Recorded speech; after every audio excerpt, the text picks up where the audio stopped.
ending of Final Fantasy X-2 is so confusing. Why are the Dark Aeons there? Why is Tidus there? Why is Bahamut there? I don't understand why anyone is anywhere. Except for now I do, because I researched it, and now I'm going to share with you what I learned about why Tidus came back and how everything works. First, let's talk about what happened in Final Fantasy X.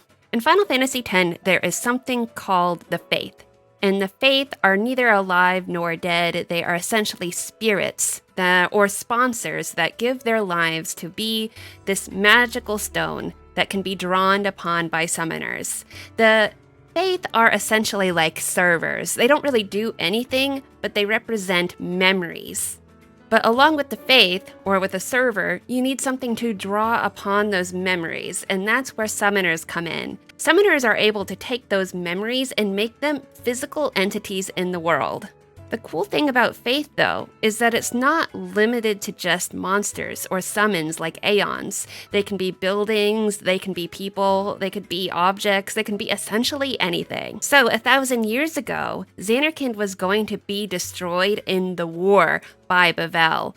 And in order to protect themselves, Yu Yevon decided to gather a bunch of people to become Fayth of Zanarkand to keep Zanarkand safe and preserve Zanarkand while Yu Yevon continues to summon. And in his summoning cycle, he pretty much just stopped becoming human and continued to summon. Sin was created as an armor, also from the Fayth volunteers of Zanarkand. Sin protected Yu Yevon the summoner, while Zanarkand was able to stay alive and preserved. In Final Fantasy X, the Fayth expressed that they no longer wanted to be Fayth.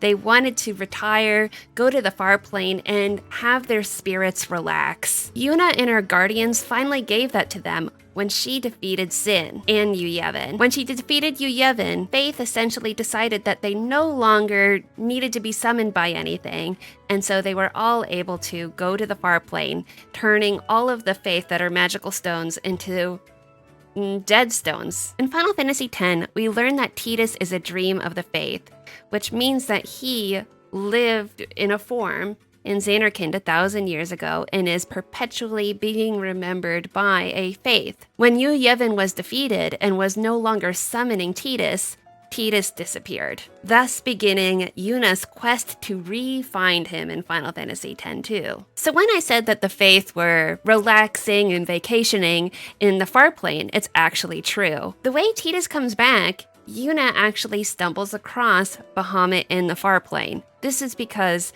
that's the only place Yuna can find Bahamut now. Bahamut's Fayth seems to express regret about getting rid of Tidus, and so she then asks Yuna if the Fayth of Bahamut would like to bring Tidus back. The perfect ending gives more information on how this may have been possible. Basically, the Fayth in the far plane scrounged up their memories of Tidus and created a new Fayth out of him. So okay, the Fayth of Bahamut decides to bring Tidus back and create a new Fayth, but there is a problem. There needs to be a summoner summoning Tidus in order for Tidus to continue existing.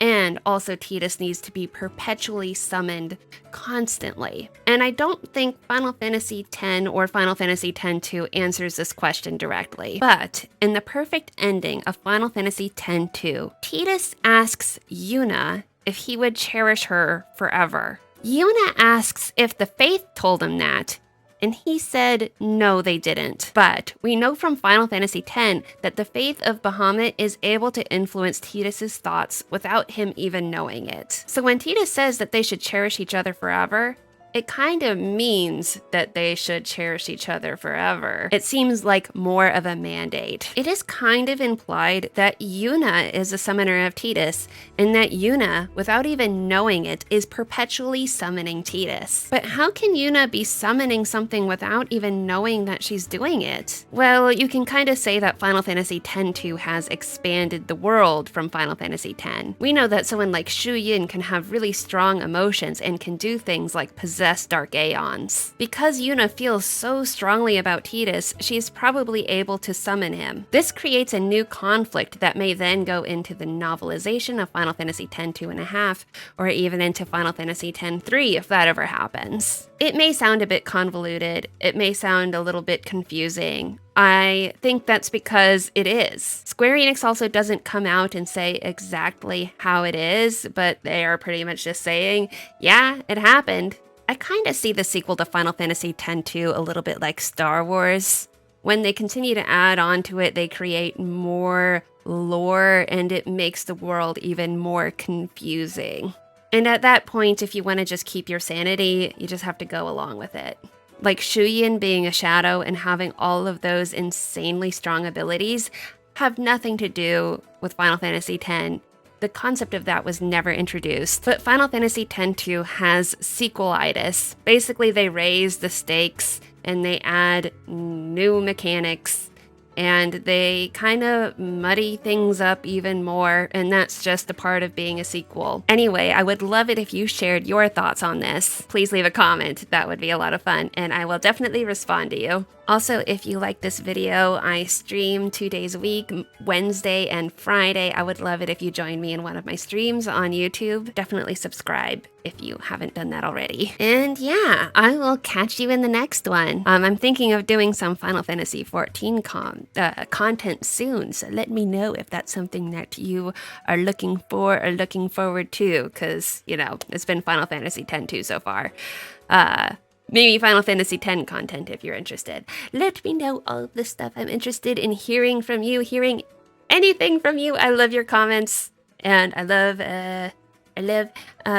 building this little community, even though I am still very small and pretty much just getting started on YouTube. So thank you so much, and I will see you in the next one. Bye!